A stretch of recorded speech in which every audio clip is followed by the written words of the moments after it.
AMP Studios brought to you by Old Mutual.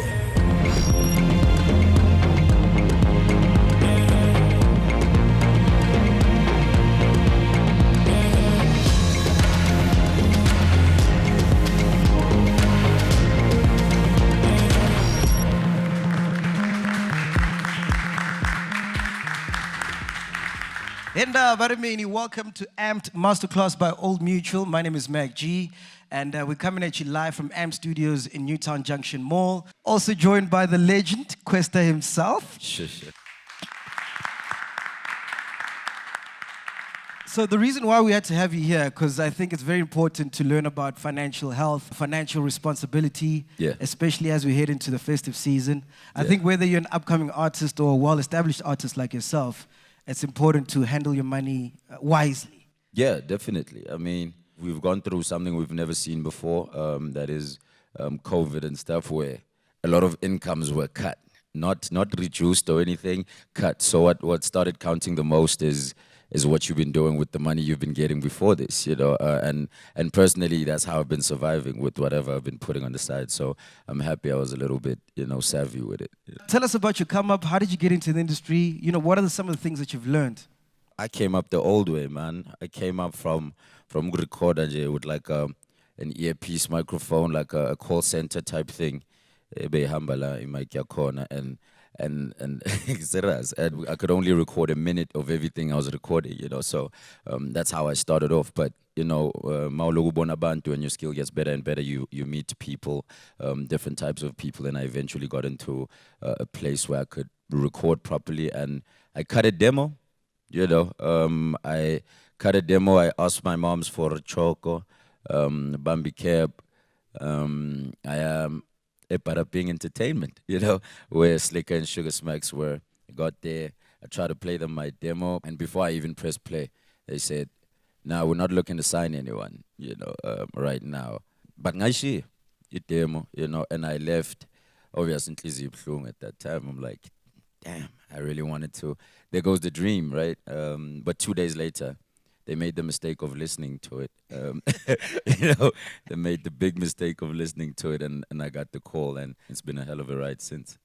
So what was your assumptions about the game? I thought right after the call from Slick that I'm rich, I'm famous, I'm well known. I thought my dreams had come true, But what I learned was that was just an opportunity for me to work. To kind of show how hard I can work, So all my sort of into bengizicabanga ngegame time awungenile sekumnandi, kanti as soon as bavula umnyango, that means that's when you start working. If anything, you work harder than you did before you got your shot, and that's a misconception a lot of people have. They think once the door is open, everything's fine. Once the door is open, you kind of have to give reason of why the door was open for you. So you kind of have to work harder than you did before the door was open. So my assumptions were that everything was going to be fine, but everything took a lot of work, I mean, it took I signed with Slick and Smacks in 2007, and we did a lot of groundwork in building the name, but it really only popped off in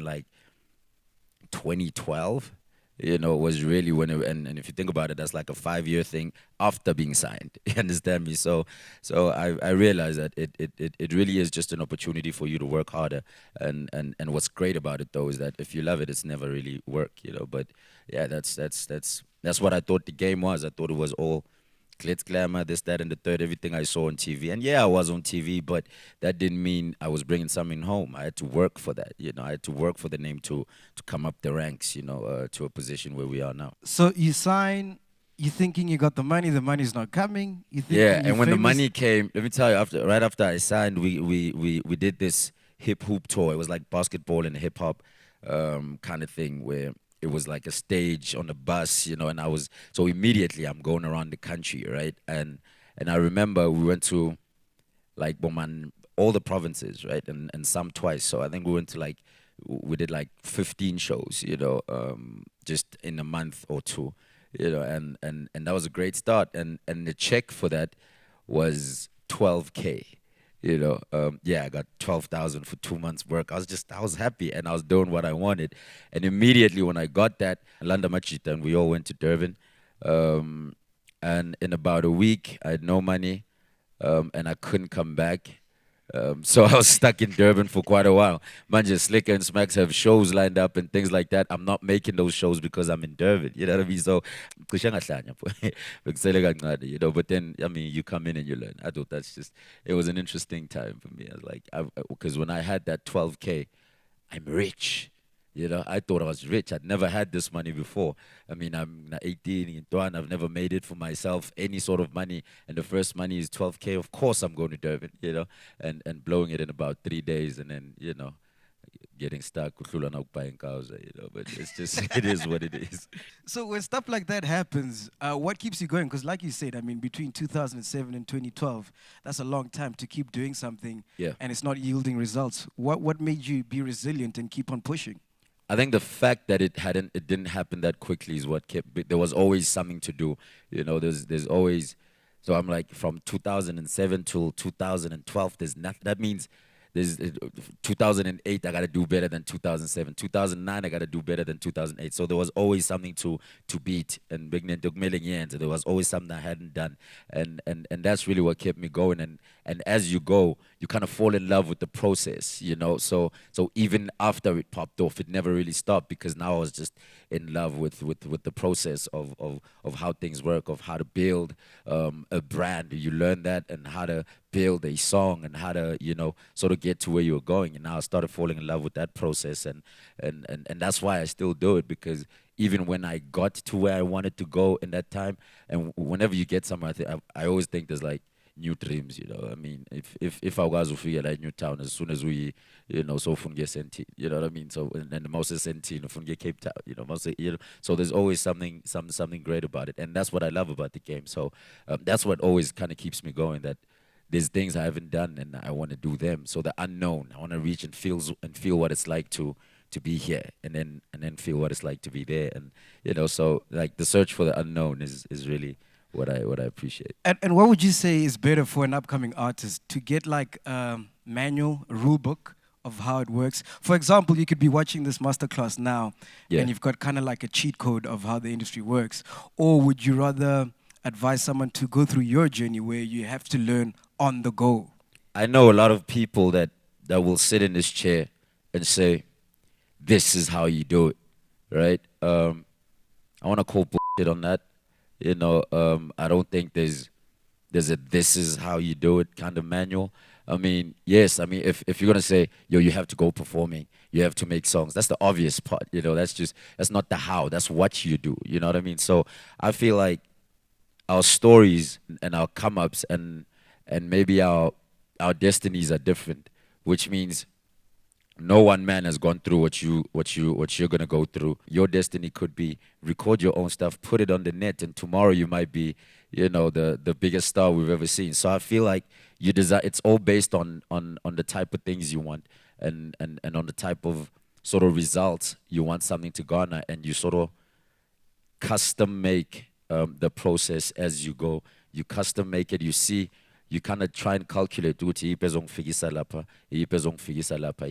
because if you follow too much, you're following a path that won't have a destination that you're trying to go to. You know, wherever you go, you'll always kind of be behind someone because you were following them. You know, so I think you just pretty much tailor make everything as you go. You tailor make the process.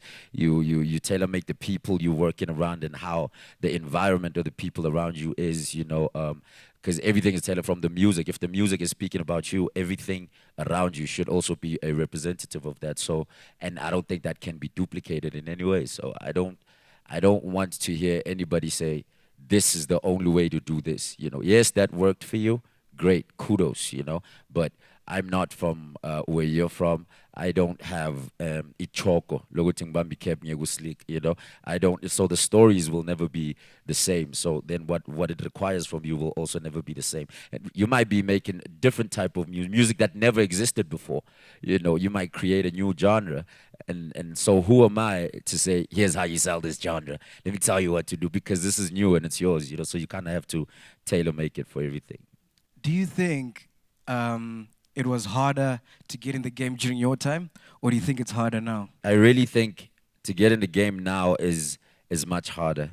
And I'm not disrespecting what it took for me to get in the game, or my generation, but there's so much content now.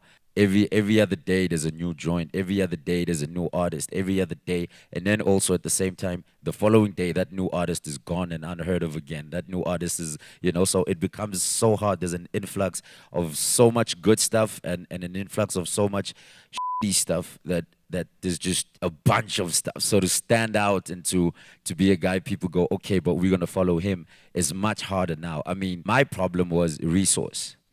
It was hard to find resource, but there was such a gap between me and the game, right? There was such a big gap based on resource and distance. I'm from Katlehong, and nobody was from there. You know what I mean?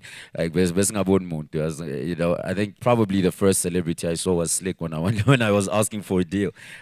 So resources made a big gap between me and the game, and I think now the struggles are different because technology has made it so much easier to record stuff and just put stuff out, and so the game is a lot closer. But there's so many people in there for you, no matter how close it is, to be noticed is much harder than it was then. I mean, the fact that I rapped alone kind of put me aside because nobody around me was rapping. It was easy to get attention because you were doing something nobody else was doing. Now, if you're doing something that everybody's doing, it's harder to get noticed in that clutter, So, I mean, it's different generations for different things. I don't want to say which one's better and which one's not, but I do feel like when now the big fight is how to get noticed more than how to, put it out there for people to buy, put the music out there.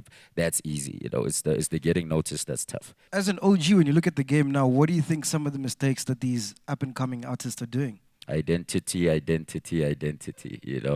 lot of the new guys sort of come in and want to do what's popping, want to do what's hot. And there's not even genre-based or anything. Just, they don't tailor-make this stuff, you know what I mean? They really, so-and-so had a song like this and this, so I want to try get as close as possible to that type of song, where then that means you're leaving yourself behind and you're not in the music, because you're trying to sort of make a replica of a hit song. You're trying to make a replica of a great looking video. You're trying to do all these things that are not representative of you or your people or your beliefs or anything like that, And I think that's a big one to fight because then what happened with hip hop is that as much as it's sort of like something that started in the States, what happened with like people like HP, Squatter Camp, Pro, gave it like a South African identity, even before that POC and that's what got it interesting. That's what got the South Africans sort of go, okay, and maybe I could listen to this yo-yo stuff. Yeah, because the language, I swear, yo-yo fan. Because manje ringa say fan, istrat ne rap was like one thing, it didn't feel like Ailes Zangada or Zangada, and that's what identity was, because the South African authenticity was in the music, the culture was in the music, is in the music, I guess. And I'm saying that what the new guys have to do is not the same thing, but just represent what the South African sort of landscape and culture is about. Just identity, and don't make the same type of music. Make your music. There's no way it's not going to be South African and have the South African culture because you're South African. If you really just open yourself up to finding yourself in the music, it's going to be naturally South African because by default you are here, Hade, but you are here. I've heard you rap like when you were starting. You can easily do a Drake type song, but yet you decided to do good. Yeah. Was the reasoning behind it, or it was just like, this is what I want to do? Yeah, I mean, a lot of the time, in the beginning, and I think all of us pretty much start off rap with like thumping a slung, or because, well, the first people I got exposed to was like Eminem and them. So the first rap I had was in English. So you start rapping in English because you copy and paste. And how I learned how to rap vele was to learn other people's songs, and those songs were in English, so by default. And then when I started writing my own stuff, a lot of it was also in English, but a lot of it was also just pushed to prove the fact that I could rap. It was always just, yo, I'm better than this, I'm better than you, and I just wanted everyone to know that I could rap. And I did that so much, as I felt like there's not a lot of me in this. There's just a lot of the fact that I'm better than you and I can rap and let me show it. So it's a whole lot of showcase, but without substance, you know, who's this guy? You know, it was just a picture of things. There was no substance in that. And when I decided to just go, hey man, just be in the music. Just kind of bring yourself to the music. Bring that Katlehong guy to the music. Stop trying to tell us you can rap. We know, you know, you're amazing at it. But who are you? You know, and that's how songs like Ingu to come out. You know, because that's generally me on a daily. Look, shit. I mean, it's just I just describe that and put that out because that's me. And funny enough, that's how a lot of people then started listening and paying attention and kind of gravitating towards the music because there's like a, oh yeah, that guy. So we're siding with that because we know what you're about. You know, we don't only know that you rap. I mean, we know the CV. Stop telling us about your CV. Now we know who you are and we've met you, and they can easily connect like that. So yeah, and it was a very conscious decision to go. I'ma just just put my K1 flag everywhere and just be myself, you know. So and it made it easier for people to connect because it almost felt like you were meeting me, you know. So it's like we became friends every time you bump the joint. Like you go throw a party, you're not inviting me because you got to play that joint, you know. So I was invited to every party, just even when I wasn't there, you know, because those songs were human, you know. Yeah.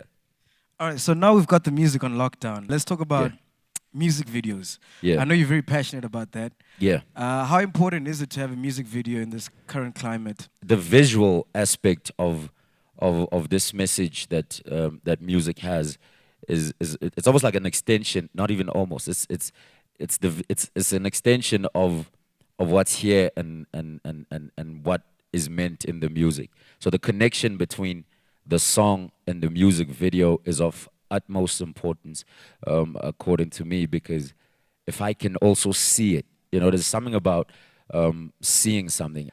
It's one thing to know that 1 + 1 is 2, my chalk on the chalkboard, you know. But if you see 1 rand, no 1 rand, you know, live, only 2 rand, you know what I mean? So seeing something is an extension of the story of the music, and I feel like a lot of people want to shoot the music video to kind of sell the face. And well, that's what you get told, especially by record labels and stuff. Is they shoot a music video so people can see your face. Shoot at this, that, and that, so they know who you are, which is all good and dandy, you know. But really, I've seen sort of people do like inspirational song, you know, and go shoot that in the club with bottles, you know what I mean? So the relationship and the marriage of the music video and the music and what it gives to people, because I've always felt like we can sit here and talk a lot, but if you can see the things, you can see the passion behind what it took to make the music. If you can shoot a music video that captures that, this thing is not only just something they hear, it's something they see, it's something that starts living inside of them. So I've always just felt like, do not downplay the importance of a music video for the extension of the song and the extension of yourself, and also just to tell the story for whoever is watching. And that's what I think a music video represents and should represent. So the marriage between the music and a music video should be well paired and should be, you know, well taken care of. And what part do you have to play in all your music videos? Because when I look at a track like Spirit, the track is dope. Yeah. Watch the video, it just elevates it and makes it even doper. Yeah. The conceptualization of stuff, especially of that music video, was done by some amazing people, or at least shots-wise. You know, what I wanted was to capture the heart of the song and really speak about where we're from and really not be afraid to showcase what we do and what we're about, whether good or bad, you know. There's a scene where there's like a chicken sort of getting slaughtered and stuff, and they try to get us into trouble for that. I'm like, well, come to the hood, you'll see it in real life and arrest everyone, yeah, or find everybody. I don't know what you're trying to do. I mean, if I'm supposed to showcase who we are as a people, I'm supposed to showcase what is controversial according to you. I'm just supposed to tell you the truth about the music and about where I'm from. So I literally just said, I just want to capture the heart and essence of not only Katlehong, of Ilogish generally, and how we are, you know. And Nota got Tebogo Malope, who and at first I'm like, yeah, okay, you know. And then when he shot that thing and he started speaking about what he's seeing and what he wants to do, I was like, bro, it's amazing. Let me tell you, that man shot that. He pitched it and spoke about it in such a way that he became one with it. Like I knew what he knew and he knew what I wanted and he could say it before like he knew it like the back of his hand, you know. So he shot that thing and they shot it and then literally normally because you shoot a video and then try edit, you know, and then it goes back. I second edit. I know. I third edit. That thing was one edit, B. That thing was just done once, and it was just as perfect as you see it after just one edit. Now, my next question is two questions, right? I'm an upcoming artist. I've got that idea of spirit, like you Send me a said. demo, bro. I've got the same passion. I've got this vision. I can't afford Tebucho, you know, but I want to shoot a music video. How do I go about that? And then secondly, once I've shot the video, how do I get it on a trace, an MTV base? Unfortunately, there has to be some sort of investment in the thing, whether financial or by relationship. One of the most important investments you can make is in the relationships you have with people, and you try to bring them closer or you go closer to them. If you find the people that have the things that you need and you get yourself closer to them by offering what you have in exchange for what you need, you know. So, and it's my first joint and I'm an upcoming rapper. Do I really want to spend whatever it is, whatever money I've made on this, on a video that looks like so and so, or can I sort of invest in a relationship that will get me a video that is very satisfactory and still speaks the story? Then we got to tell the story of the song in ways that we can afford, you know. So you just also kind of have to out the box your thoughts, you know, and because if you're in that thought, then and I think it's also about, you know, doing the best with what you have, you know, because there's a lot of kids that shoot music videos from their phones, you know. Yeah, and there's the also that, dope, you know. Even personalities can play a role in that, where if you're the type of business savvy person and you could run a business of sorts and you're just a leader by thought and I don't think you should sign a record label if you think like that, you know. But if you're an artist based kind of person where you're just for the arts and what, a deal's probably great for you so that whoever is around you will do all the other works, you know. So you kind of have to look at the things that you have and that you can do, you know. I know it sounds great to also want to be an independent artist, you know, but you actually kind of have to know how to run the business for you to be that. I mean, you can't just go, the menu looks good and you know, so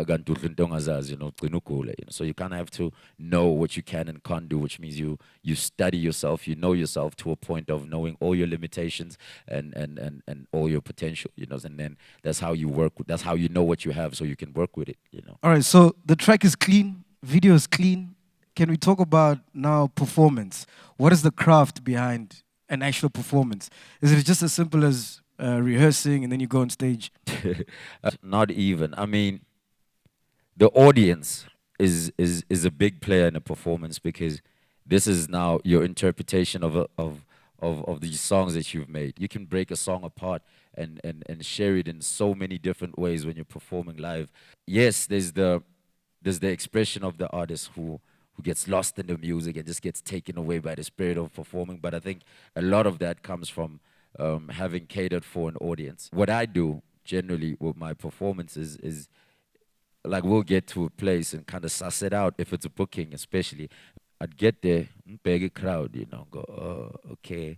They like this sort of thing. They're responding to this sort of thing. They're responding to that sort of thing. And again, sort of try and tailor make it for that, because that's what you can do with performances. That's why I think they're so important. You can interpret them in a way that connects people with the song. They may go, oh, damn, I would have never thought I liked that. But because of how you interpreted it on the stage with whatever spirit they were in, then you guys connect in that way. There's a way that the music can speak when you're performing, in which that the person that's in the audience might never have heard or gotten an opportunity to like the joint. You know, you could literally perform the one song in Kandla and you could perform it in Oranje. It takes a lot of that and understanding those things. You can rehearse all you want, but if you keep giving us the same stuff and repeated stuff, we're pretty much gonna know it. I mean, you look at, for an example, like a guy like AKA, you know, who has a catalog that is really long, you know, and he can do these songs over and over and over and over at every show, just switch them around. But how he does it keeps changing with almost every show, you know, because it keeps growing, and then he finds a new way to manipulate this joint, he finds a new way to manipulate that joint, and finds other ways, you know. So you keep also growing. Personally, has become my favorite part of the process. You know, I mean, you make the music, you put it out there, you shoot the videos and whatever. But right now, and for the past couple of years, I've been really in love with the performance factor of things, because of what I learned, that you can do so much with it, especially now that I've added like a whole live band situation, you know. So that means literally we can break the song down in the middle of the song, you know. We could start with the last verse, you know, put the last verse third, you know, we can do whatever, which means we're in the spirit. It always almost sounds like a new song when you're in it, so you never get lost in anything except the music. All right, so let's talk about the most important thing about this, which is money, the ching ching. Yeah. How does one go about handling that? Well, first you try and make it. Rule number one. Rule number one, try and make it, you know. Just don't let it be the reason for anything. You need to sort of build a relationship with money where you sort of trust each other. You have to build that money to trust it on the day that is not as bright as yesterday, that it'll take care of you, you know, and vice versa, you know. So just looking at your life and the things you need, separating those things from the things you want, and the things that a lot of people buy things because of the idea of getting them, but don't really need them at the time. We all have things we don't need. If we can sort of limit those things that we don't need, and get the things that we really use on a daily. I did a show like last week, and I hadn't done a show since about February or something, since about Jan. That means I haven't been making any money for the whole year. And the only way I survived was because I don't really buy a lot of stuff, you know. With this attitude or personality trait is really how I survived 2020. So I've never really been motivated by money. And I'm not saying I don't love it. I love it. I love the fact that it's there. I love the fact that it can take care of Ingosi, you know. I love the fact that it can take care of Impiloyam, you know. But that's all I love it for. The society we live in has made it such an important thing. When you survive, you kind of need it. So take care of it so that it takes care of you, because that's the world we live in. But don't let it be the reason you wake up, you know. Let it make you sleep peacefully, yeah, but don't wake up just because of it, yeah. I like that, man. That's very profound. And speaking about money, you recently got married. Yeah. Which is not cheap at all. Yeah, nah, not at all. I got married with rainy day money, you know. I didn't get a big check. it was rainy day guap. I was like, yeah, maybe one day I'll get married. I don't know. Huh? So you keep it in things because you grow in life generally, and you find things to do or things find you, and having money helps. And the only way to have money is to keep money. And what about investing? Is that something that you dabble in or are thinking about doing? I've tried, you know. To tell you the truth, I've tried many times and have failed many times. Almost all the time, because like I say, with my limits and all of that, so I've put in money in things and lost it all, and then I've put in money in things and I needed more money to get out of things, you know. Yeah, I've done many of those things. So now there's what I figured was the best way is to have a person also that kind of deals with that on my behalf, that kind of deals with my money growth and investments and all of that, you know. And you keep people around you that can take care of that. I'm just not that person. I love the fact that you're mentioning your team. Yeah. How does one go about choosing, you know, like their managers? How did you go about choosing them? I'm really into people and like the type of person you are. If you're just a person, I'm never gonna work with you. You know, we're not gonna. I'm not just gonna chase the skill. So how I went about we had done things before, and there's a certain warmth about it, and that's really what it was. It was really just I know that this person is dope, and also I have seen the work. You know that the work, and also just having met the team around her, she also looks for, I would say, the same qualities, because everybody is sort of has a certain warm quality about them. I don't want robots around me, because we have to talk and we have to, sometimes I'll go through stuff and I want to share things, you know. The human relationship is very important for me, and how I choose the people I generally work with. If you want to have your way with me, be nice to me, you'll probably get that way. Don't give me stuff that I can read on a CV, you know. Just, yeah, the human aspect of things is very important to me. And what is the importance of having a manager? Because, I mean, I'm looking at you, you're a well-established artist. Why even need to get a manager? I struggle to type up an email. So it's cliched, it's whatever. I just want to make music, bro. I think a manager's job is to stress and think about potential problems and potential growth. Like your mind is just always running. Where do we go from here? And this, that, and the third.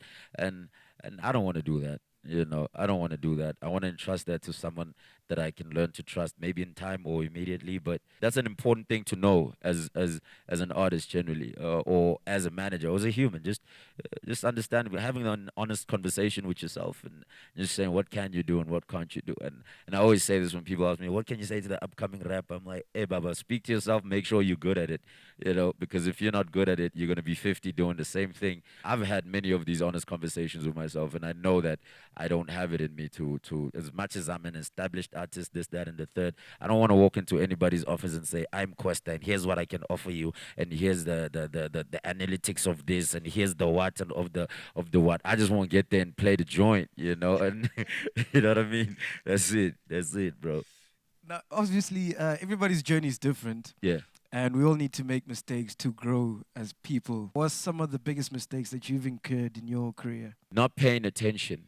There's things that I feel like now I should have known and I don't, because my only focus was just getting out there, and they got it, As much as I know they got it, I need to know from a paper trail point of view, from an everything point of view. It's not as to ignore the back end of the business and go, they're doing their thing, but it's to not engage with it and try and be the guy that does it, but you must know what goes on the whole time. All my relationships in music or with the people I've worked with were kind of this, yeah, go do that, I'll go do that, without even the communication in between, And I've made many financial mistakes, of putting money into things that are just for keeping up with so-and-so, keeping up with the game, that didn't really speak to where I was going as a human being or as an artist, So I've made a lot of mistakes, bro.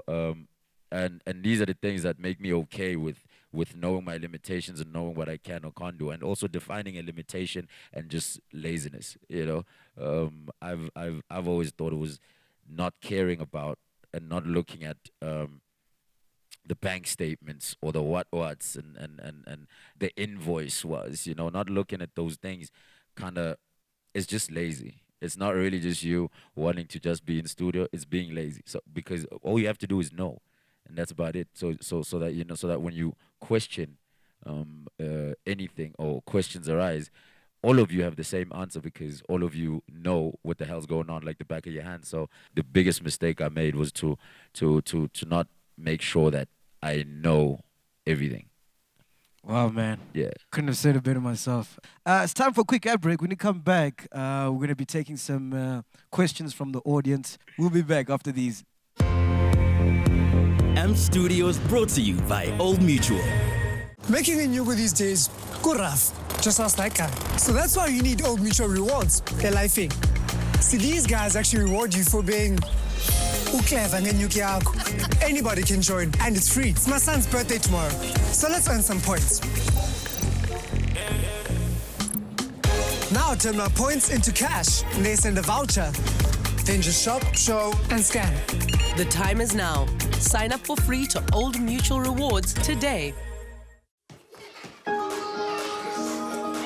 Hi, I'm Sam. I'm also Sam. Meet my little Sam. Only the best for my son. Sam!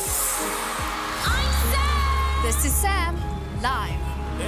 I'm Sam. No two people are the same, so why should their cover be? New personal cover from Old Mutual lets you build the cover that's right for you and your budget. And it's easy to change as your life does too. The time is now to get personal cover that's just for you. Speak to your financial advisor today.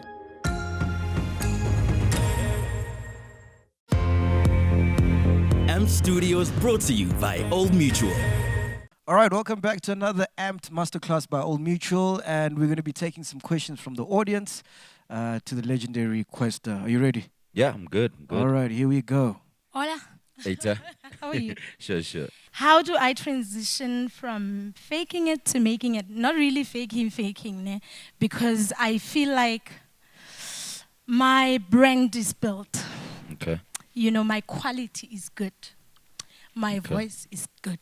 Okay. Yeah. I even met you at the by South by Southwest. I don't know if you remember. Oh yeah. Remember? Yeah. That's Yes. Texas. Yeah, so I've been trying, I've been pushing. Wait, you've been trying and pushing by yourself and you got all the way to South by Southwest? With Imexa, yeah.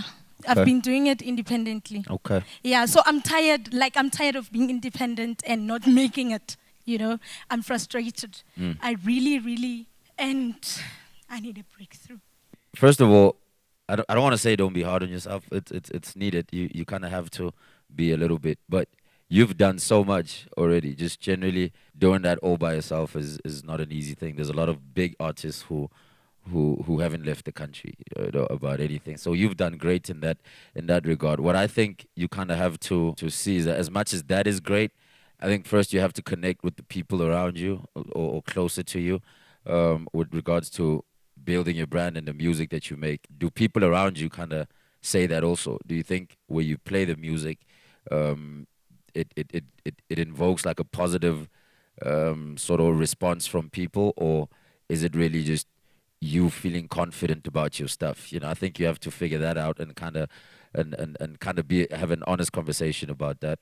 We think and we want our stuff to be good, but when we play it, it's not quite. And I'm not saying that's what's happening with your stuff, but I think that honest conversation is something you have to do because that's how you determine what else to do, you know. And really, how do you make it from, you said not really faking it, but from like kind of just trying and really doing it, is to keep doing it. I mean, I know you said your journey was long. You keep doing it, and if the one thing doesn't work, you try another thing. And by thing, I mean sort of maybe play around with different sounds and different genres and try to see maybe what the people are connecting with, and not really make that, but try and have you and your identity of music or your style sort of fit in with what maybe a market of sorts that you have chosen or that your music caters for, and try to see if that works. I think as much as it's dope that you're in a masterclass like this, it would be also dope if you also, I think it's important to connect with the spirit of who you are musically. You know, and then I think if all those things are a check, these things that I'm saying, if you think you got them, then it's just a matter of time, you know. I might not be sure because I don't know the whole story of what you might not be doing right. For me to answer your question is to just keep doing it and you just persist. And I know you've probably heard this a million times, but then everybody that said that is right, you know, to tell you that. And I can see your passion in your eyes. It's crazy, you know, and it seems real, but don't let that stop. And improve in the music, because I think if you got all those things, then we have to have a conversation with self about the music itself and go, what is wrong with the music? You know, after going, there's nothing wrong with the push, there's nothing wrong with the hustle, but what's wrong with the music? So question yourself and be honest with the answers, with the things around you, and I think that should sort of give you an idea, and something should give. You know, you should know at least where to go next or what to do next. Kwesta. I'm the Imperial Thug. Hi guys, I'm Selassie. So what's that? The Imperial? Imperial Thug. Imperial Thug. Yeah. I wanted to ask, it's not like a long question, but it's more artistry. Yeah. I remember I think it's the 2016 Metro Awards when you won and you even skinny guys get recognition. Yeah. So I feel like that was dope. I felt like everyone kept looking past me because I was so skinny. Yeah. So I've gotten into this thing, if you're an artist, there's a lot you experience about yourself, you realize about yourself. Yeah. And then one thing that we know about you is that you have that voice. Yeah. You know, that grungy voice that everybody didn't really know about in the past, era Boom Shakalaka. Oh yeah. And after that. I think Boom Shakalaka was kind of the first. It was yeah, starting. it wasn't really there, but it was. Yeah. So the moments of you prepping yourself to, I have actually a good voice and I can really use it rather than the way I've been using it now. Yeah. How did you actually come about to, I don't know, mixing it up and also fusing it with the genre that you were actually going for? And after that, what have you learned more about yourself as an artist? I think it's young Katlehong was like a matter, I find out things about myself all the time and I try not to ignore them. And as soon as I as soon as I just decided to be, I rap how I spoke. I remember even making Ngut. I literally woke up from Maporisa's couch and he was messing around with the beat. And I literally just started mumbling stuff on the mic. There was no words. It was really just, and eventually I turned it into words. But I mean, it's that process of really just saying, I'm just gonna be, bro. I'm not gonna try and follow these rules or whatever. I just decided to be me and just started rapping. Just happened. I literally said, F it. I'm just gonna be, and whatever I learned about myself as an artist is collaborations.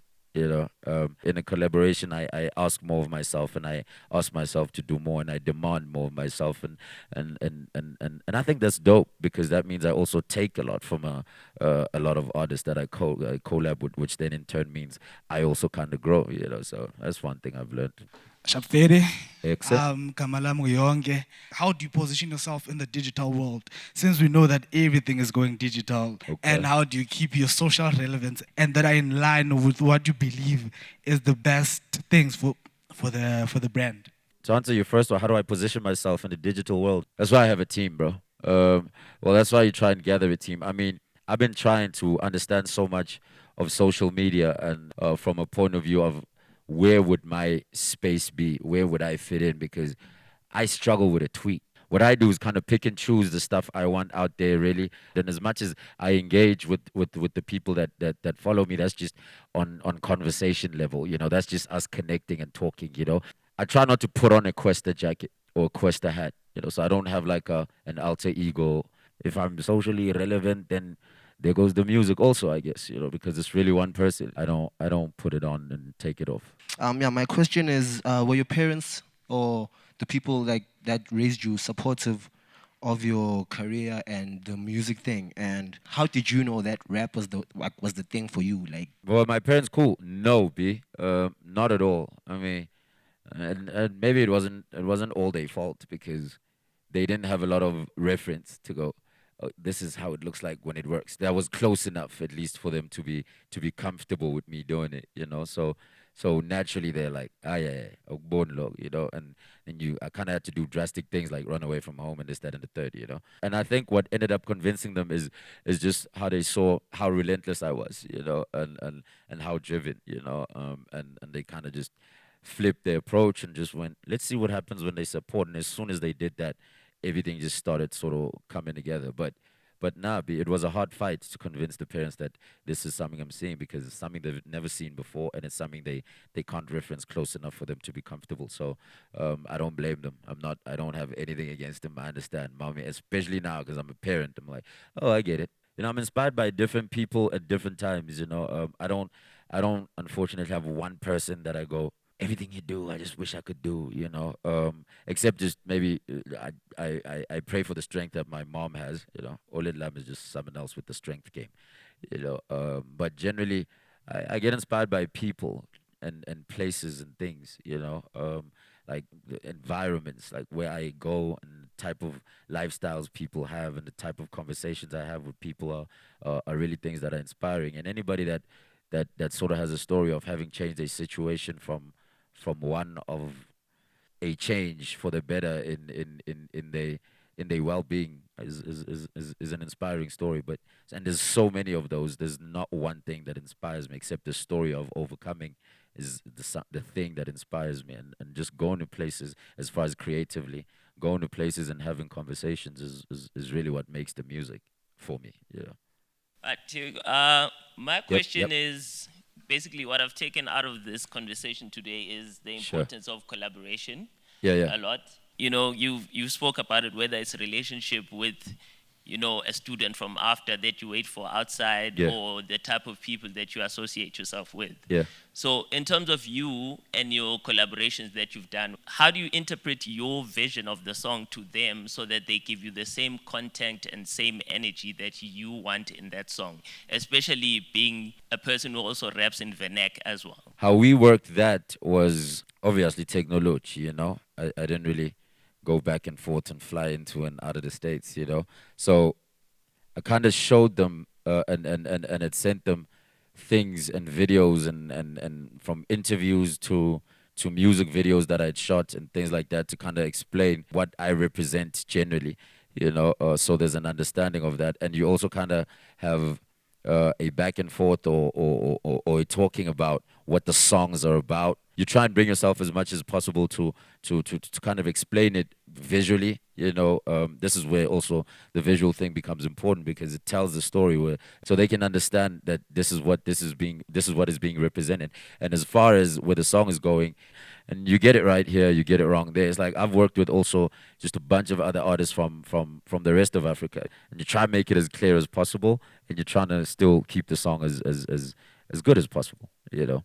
But it's like any other thing. I mean, some things are lost in translation, some things are gotten right. Hi, my name is Dylan in Art DK, and Yes, I've sir. only started actively working in music very recently, but I've been writing lyrics for quite a long time. And the biggest problem I come into when I'm writing is how to keep finding inspiration on what to write about, what to write, how to get out of a block, because it's something I run into quite often. And another question I have is, how often will you sacrifice rhyming and wordplay for the meaning? Yeah. And how often will you prioritize the rhyme scheme for, I don't know, effect on the beat? Yeah. To answer your first question, I mean, I think we all hit like a writing block. I kind of literally let it go. I stop and just go, you know, go play soccer, go kick a ball or pick up something, or just start a new routine for like a week or 2 weeks or whatever, and then get back into the creative side flowing. And how often will I sacrifice meaning for rhyme schemes? It depends on the song. I rap, you see, and in sort of rap music, there's like an element of just really showcase. If I'm trying to showcase the skill of rap, you know, the meaning then becomes how dope I am. As I said, that I don't kind of just do the music to prove that I can rap. I kind of just want to say something, whether I'm talking about us having fun or whatever. I kind of just want to describe a feeling, you know, or capture a feeling. It happens still. I mean, I still rap just to kind of, you know, rap and just do it and showcase. But a lot of the things are really just about something. At least it has been sacrificed. I have sacrificed it quite a bit, actually. you know, you know. Sanibonani. Hello, Say, hello, hello. say. Mr. Taka, like ngifila kanjani yabo? Yeah. Le generation le before nina, like abo WHP, abo Sleek, abo Pro. Sure. I feel like yani grew money yabo. The next generation.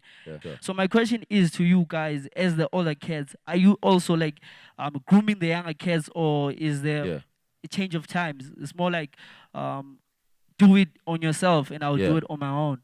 Is there like change, something like that?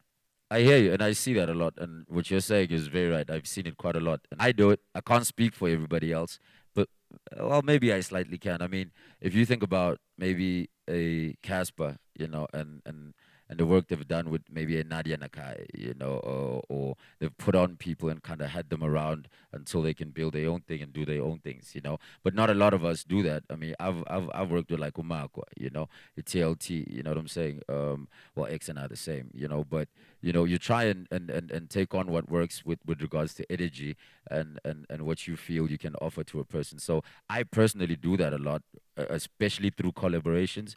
You know, I collaborate with people just based on, yo, I think the stuff is dope, and there's different ways in people sort of show love or try and groom. You know, I will do it through TLT Nomakwa. You know, and because now it's like the whole game is I can do it in my bedroom.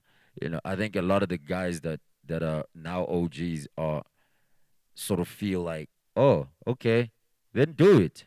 I don't know if that's good for the sport or it really kills the grooming part, you know. But on my bit, I try, you know. I'm not gonna groom everybody, and I don't even know if I'd be grooming. All I will know is that I think you're dope, and let's give you a shot and let's see what you can do on this platform, and that's really all that can be offered. But I fear a sense of expectations from then the new guy who expect guys to do things for them, you know. That's a dangerous place to be, but also I think there should be a sense of responsibility from the guys who Sebada young tall. So it's like But at the end of the day, it's really a choice. I think if it happens, it's so great. It's still going to be up to you. Get fun. Morning, everyone. My name's Tammy, aka Everybody Loves TQ. Everybody loves TQ. Yeah. Gotcha. Gotcha. So I'd like to start by thanking M Studios, Meg G, Kwesta for honoring us, us honoring you. Yeah. Which way is it? The other way. No, it's you guys. I'm grateful for the presence. Yeah. For the presence. Sure. All right. My question is a personal one. I feel like as an artist, I like but I'm also a dude from the burbs. Like my whole life, literally, I've been mixed on both sides of the playing field. I've stayed on the other side of you get what I mean, right? And then what's up, bro? Yo, what's up, bro? Yeah, good, man. Yeah. So that's been my situation, and I feel the complications because even as a person, like I'm a person that's up to date politically. I'm a person I love to turn up. Like I'm very complex. So and also when I approach like your Sony's, your Universal, they say I need to stick to an image. But it seems that in the field that you guys are in, on the upper class and the upper, you need to have a certain image. Like when we see you, this is what we see. And for me, that's complex. I don't know how to go about that. Yeah. Dope, man. That's as a question. Dope question. Just you're blessed, first of all, to be able to do so many things, right? I think you should note that it's not a bad thing, regardless of who says what. As far as picking which one to do and which one to stick to, you kind of pick the message. I think in your case, because you can do all these things, you kind of have to go. This is what I want to say consistently for so long, so that people can kind of get familiar with something. At least, so they don't get lost in the trail of trying to follow you, because So I think just for sake of consistency, that's why they probably say you need to stick to one thing as regular, and I think that's what they mean. But you don't have to if you don't want to. Just do you, man. Don't let anyone bullshit you about that. You're a guy that tells stories and sells songs and makes music. How you look is how you want to look. People at the end of the day focus on the music, and what you're saying, especially if they've decided to listen to you. The struggle is getting people to listen, or at least long enough to decide what they think. It's not really for them looking at you long enough to decide whether they like how you look or not. And a lot of people would argue this and say, yeah, it's important, and maybe it is. I don't know. I've never really had one, except maybe just the dreads, but I don't have a certain one way of dressing. I don't think about it. And if you want to, you can, but if they saying you must, bullshit. Okay, my name is John, and I love Vulama Gate. Earlier on, you spoke about the fact that you were not making money for the better part of this year.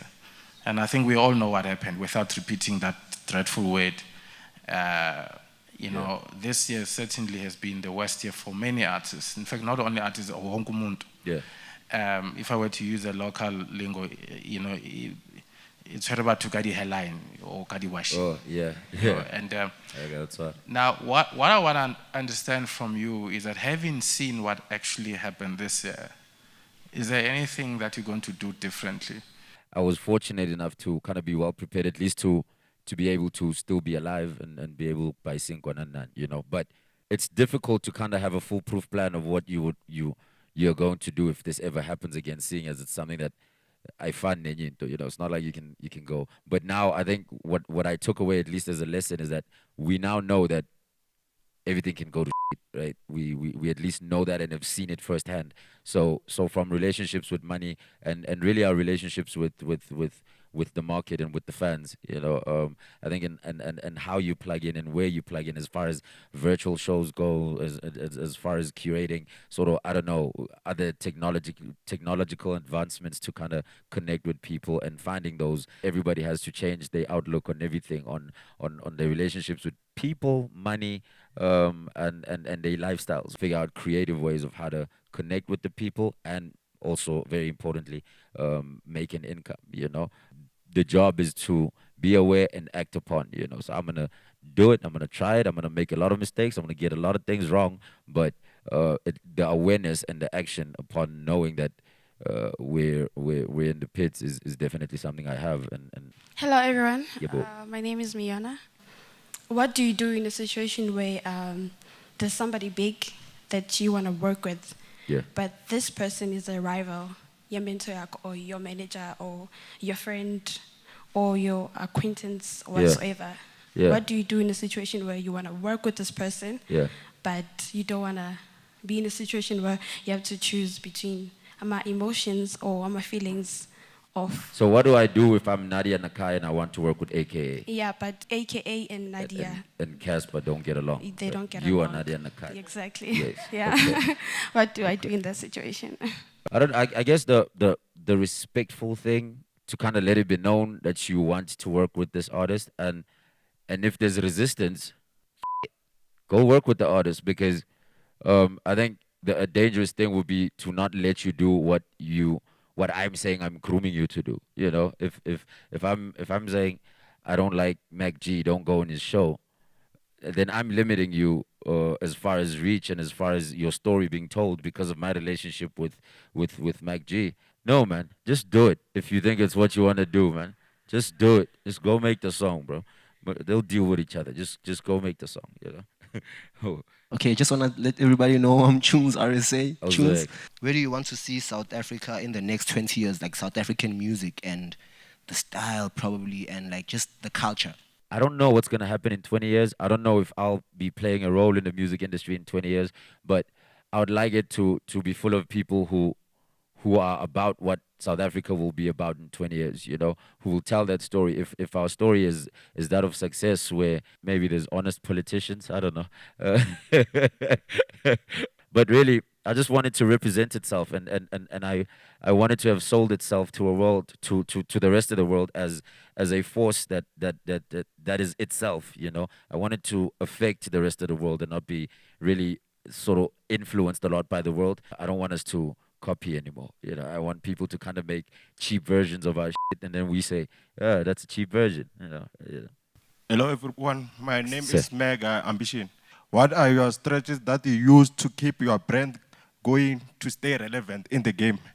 My second question, what are your challenges that you faced when you are upcoming artist? Yeah.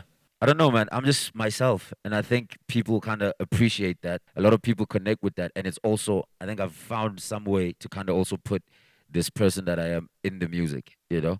And I think that's how the relevance is, because I grow as a person, and the music grows as a person, you know, as itself. You know what I mean? If you think about it, you make a song like Ingud because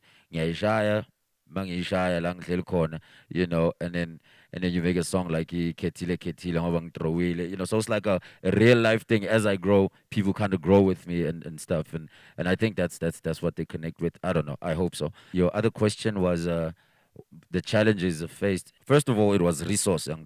Just record. It was a nightmare just to get that. I remember Katlehong, and I used to walk to a Togoza, which is not a long distance, but it's like a good hour and a bit walk, you know, to where I was going, just to record, you know, because around me I not focus except that. And then as soon as you kind of got it done, got that part done, and you recorded something, it started becoming platforms, you know, to perform, you know, to sell the music, to talk about your music, you know, interviews and stuff like that. But those things are overcome by just persistence and like I said, you must do to that other guy, you know, and just keep being persistent and just going there and doing those things, you know. I remember I was one of those cats that just used to be there YFM, you know, the entire time trying to get a good 16 in, you know, before even thingy season scoop. There was a rap activity jam, you know, I was that guy. So that's how much I'd fight also for the platforms, you know. I went to the radio stations and camped outside, got a couple chances to rap, and as soon as I got that chance, got another chance, you know, and eventually won a competition, won the first week, won the next week, won the month, you know, going there to try and coming back about 20 times having failed, and then maybe the 21st time again, go back in again for the next 10. So just persistence, but it's platforms. Platforms were a big challenge, you know. It's easy. I don't want to say it's easier now. Now you can just do it and plug it in online and just sort of get people going into try and watching it. But we had to kind of go to the radio stations because we couldn't really upload stuff on YouTube, you know.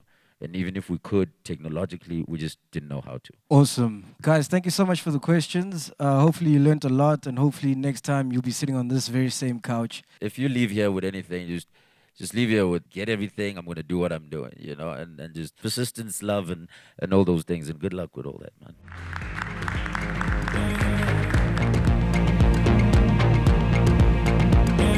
Music has changed. How it makes us feel never will. The time is now to visit ampstudios.co.za.